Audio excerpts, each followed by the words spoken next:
So, growing up, my parents had one huge rule, and that rule was, as you listen, do what you are told.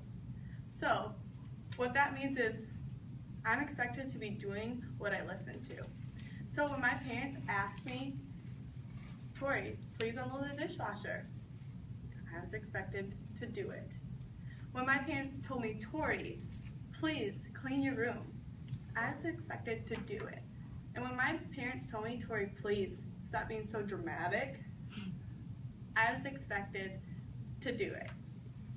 So what this means is my parents expected me to be doing what I was listening to them say. Not just listening and then forgetting, but actually listening and then doing.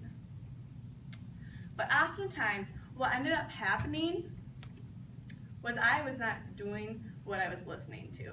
So instead of changing the cat's litter box, or doing the dishes, or cleaning my room, or being less dramatic, I chose to forget what they said.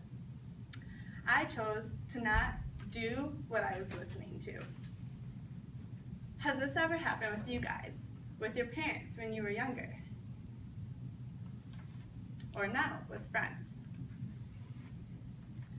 You see, in James 1:22 through 25, it says, "Do not merely listen to the word and so deceive yourselves. Do what it says. Anyone who listens to the word but does not do what it says is like someone who looks at their face in a mirror and after looking at oneself, immediately goes away and forgets what they looked like.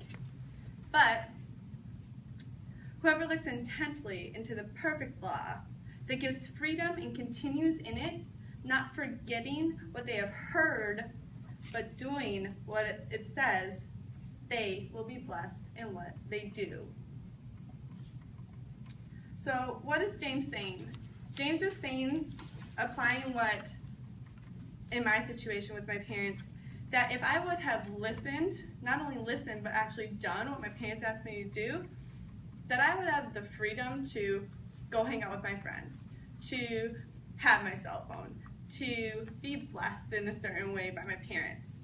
But because I chose not to be doing what I was listening to, I didn't have that freedom. I deceived my own self.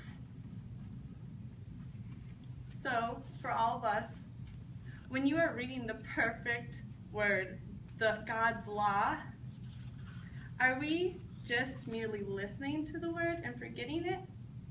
Or are we actually doing what we are listening to? I know for me, I'm not doing what I'm listening to, and I need to get better at it. And that's something that I think we all should look at and reflect upon.